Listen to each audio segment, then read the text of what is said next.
follow the moon. If you can tell by that behind us, we're in St. Louis. Yes, we are. And we're going to show you some amazing sights and take you to some great places all around the St. Louis area. So come along and join us. Thanks. Now, St. Louis starts at the mighty Mississippi River. St. Louis is through and through a river town. Right there on the riverfront is a statue of Lewis and Clark. And the town is focused on the river.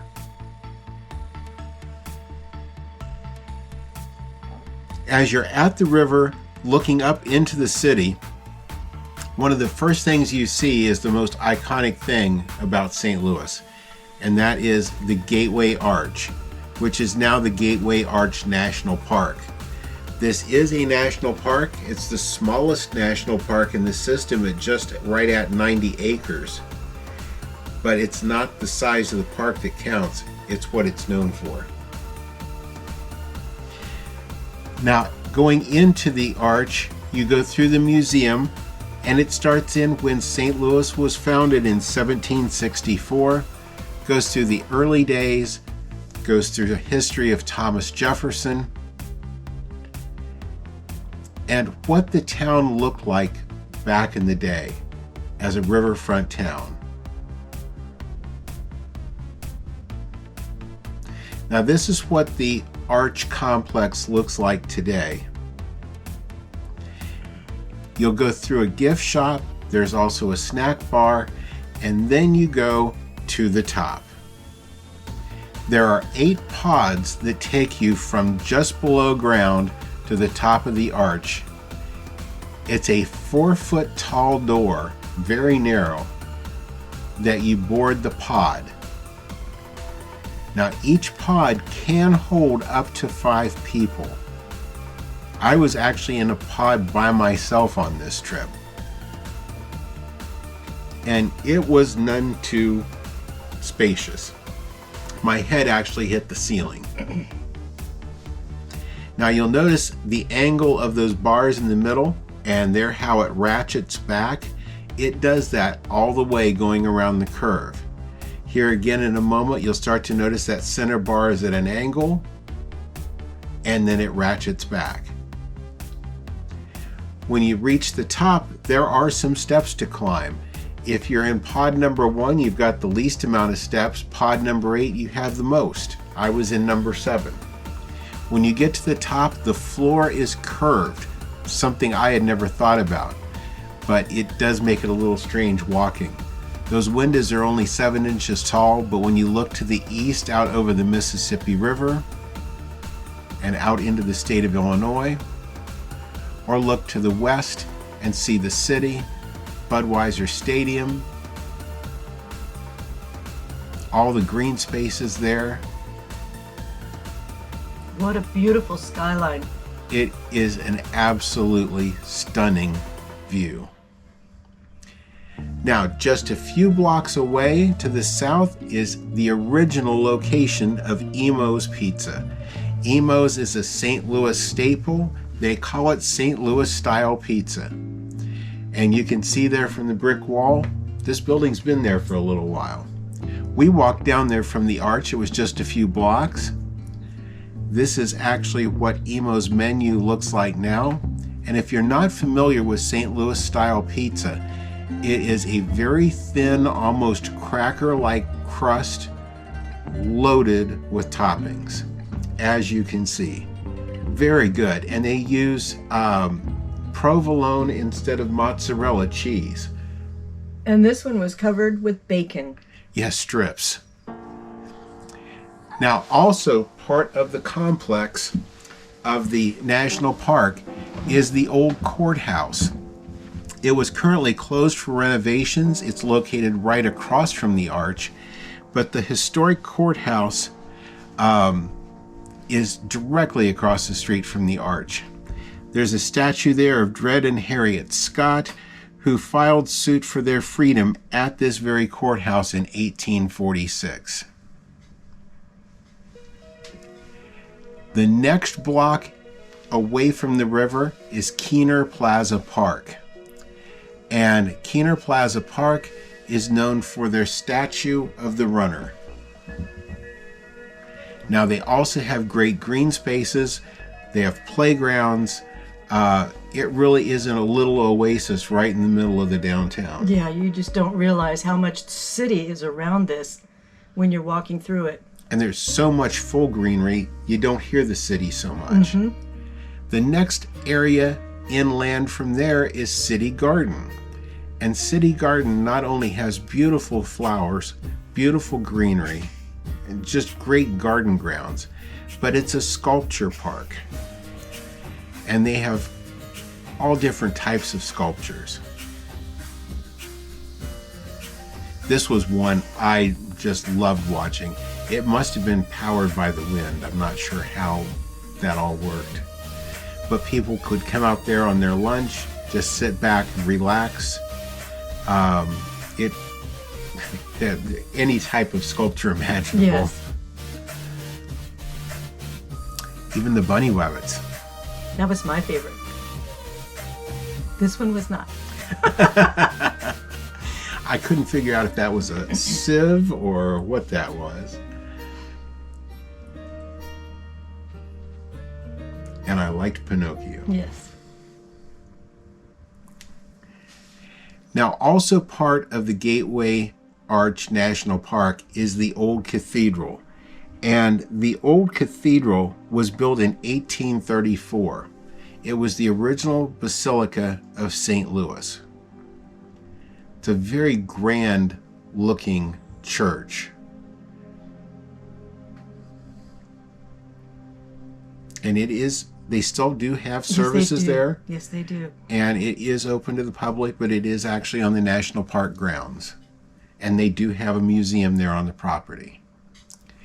It was replaced in 1914 by the current Cathedral Basilica of St. Louis. This is massive. It is so impressive.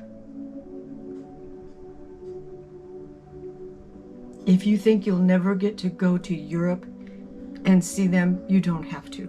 Yeah, this would rival anything you'd see in Europe or anywhere else for that matter. Inside those huge wooden doors, you'll go through a small entry, and then this is the main cathedral. You're allowed to go in, photograph, and enjoy this beautiful church anytime that there isn't an active service going on.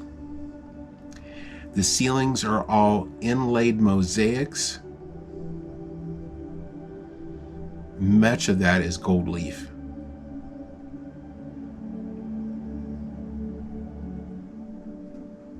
It was just beautiful. Now, in this entryway, when you come in the main doors, if you turn to your right, there's a short staircase that goes down to the lower level. That's where the Mosaic Museum is. And in that museum, it shows you how the mosaics were designed. It even has some relics from the past. That's an actual choir book. And it also has a history of how the mosaics were built. Now, Soulard Farmers Market is up next. This was established in 1779 and is open Wednesday through Saturday every week. There's fresh meats, fresh seafoods, very fresh chicken,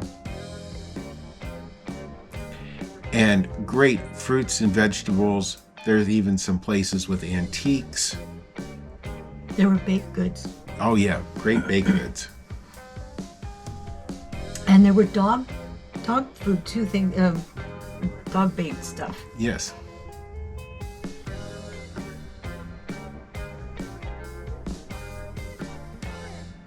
There's some jewelry. Now, next up was one of the things I wanted to do was the original Budweiser Brewery. And the original brewery was built in 1875. What you see here is the new center that you go into to get to the brewery. There's a small museum, the history of Budweiser. There's a gift shop, and they do have a beer garden where you can get a beverage and food and sit back and relax. One of the things Budweiser is most known for are their Clydesdales. So the first stop on our tour was the Clydesdale barn. Look at that light fixture. The stained glass and the wagons. Now, this is the tack that they use for the horses. Here are some of the stalls. They actually did have 2 of the Clydesdales there for us to meet. They have quite the life, don't they? Yeah, we debated if they knew how good they had it or how bad other horses had it. Now, we took a short walk through the complex and we went to their beechwood aging cellars. This area is in the mid-50-degree temperatures year-round, and these large vats hold the beer for the beechwood aging. And those beechwood chips that she has there go in the bottom of the tank, and they keep the beer away from the sediment. The next stop, this was part of the original brewery from 1875. Those light fixtures were from the St. Louis World's Fair. And this section is still used every day. All of those tanks are in use.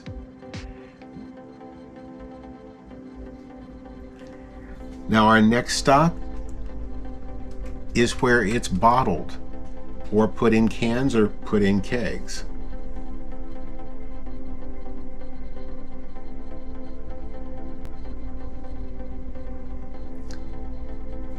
Now there's a lot of old historical buildings here on the property.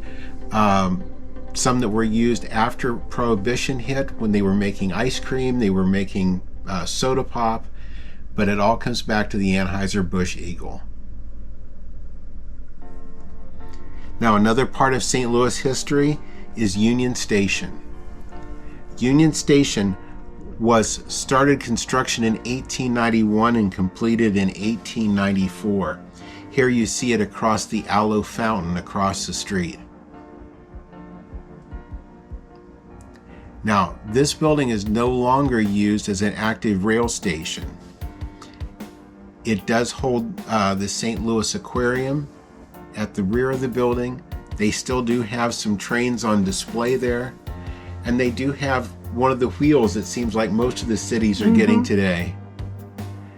But the area where the trains came in, back here at the back, is now set up as a very tranquil space. Now, this area inside was one of the main waiting areas of the rail station. It's been converted into a bar, very high-end. Yes. But it is known for the light show. The light show takes place every night between 5 and 10 p.m. once each hour. And it's random what you'll get to see. This is what we got to see, or a little bit of it.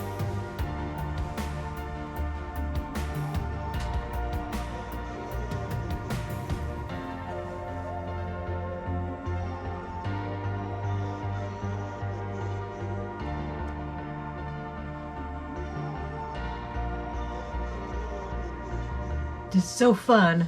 That was about a 12-minute long show we gave you just a little bit of a glimpse of.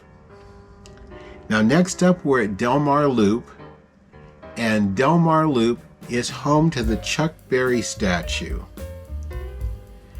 And Chuck Berry is famous for a lot of things, but one of the things he's most famous for was his song about Blueberry Hill. Right across the street from him is Blueberry Hill. That was a night spot in St. Louis that song was written about. And right between those two things, on the other corner, is Salt and Smoke. Salt and Smoke is the epitome of St. Louis barbecue. And this is their original location. They've got 5 or 6 now around the city. There's a copy of the menu. And when you're seated at your table, you're greeted with 4 different types of barbecue sauce. I had brisket, comes with a puff pastry, mac and cheese, baked beans. Cathy had ribs, beef fat fries, and coleslaw. It was amazing. It was. Now, Forest Park was a big surprise to me. This is their major city park, but it's major in every sense. It's over 1,300 acres. It's actually the largest park in America. In a city, yeah. And it's larger than Central Park in New York. Maggie was enjoying watching the ducks there. And as beautiful as the grounds are and the park is, it has so many other things that you can do at the park. It includes the Missouri History Museum. This is free of charge. It goes from the old Missouri. The other side of the museum is the newer. It has the boathouse at Forest Park. There's live entertainment, food, and you can rent paddle boards that you can take, or paddle boats, that you can ride all the way around the park. This is the Grand Basin, and it's located at the front of the St. Louis Art Museum. Look at that building. Again, free of charge. You can take a quiet stroll around Pagoda Circle, or you can visit the Muni, which is the Municipal Theater Association, where there's shows going on all the time. Now, this building on the hill is actually the World's Fair Pavilion from the St. Louis World's Fair. Or if you want to play around, there's the Forest Park Golf Course located within the park. There's also the Dwight Davis Tennis Center. And the Dennis and Judith Jones Visitor and Education Center. This is called the Jewel Box. It's their botanical garden. Now the St. Louis Zoo is here in this park. Again, it's free of charge. And you can also take in the St. Louis Science Center. I wonder what he's looking at. I don't want to know.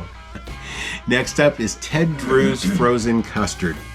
Now, Ted Drewes was a tennis player in the late 1920s, and he came up with these frozen custard stands. This one was opened in 1941 on historic Route 66 as it goes through St. Louis. We stopped in there. It happened to be on Mother's Day weekend. It was very busy, but very well worth about a 10-minute wait. Cathy had a hot fudge sundae with homemade whipped cream. I had one called Cardinal Sin that was cherry and chocolate. Now last up are the Cahokia Mounds. And the Cahokia Mounds are actually just across the Mississippi River into Illinois, but it's 10 or 15 minutes from downtown St. Louis. Yeah, it didn't take long at all. And you'll see these mounds off in the distance. There's a series, I believe it's over 70 mounds in this area. This one is the main one. It's called Monk's Mound. And these were built around 700 AD. It's the largest series of mounds in the Americas, and Monk's Mound is the largest mound in the Americas. It's a lot of steps up there. Maggie made it up. She didn't want to get back down. Somebody had to carry her. Yep. But you'll see the mounds off in the distance. And from the top, it's an amazing view.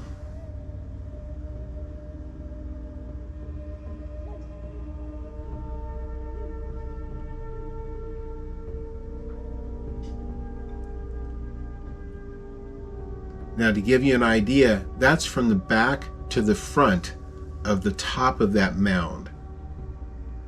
And that's from the rear of the mound from one side to the other side. It's huge. And there you can see the city of St. Louis off on the horizon. Yeah, you can see the arch. Now, also in the same site is the stockade. And the stockade was actually 4 different stockade fences that were put around the complex over time, stuccoed, wooden, different types of build that were done throughout time. And they stretched more than 2 miles around the mounds.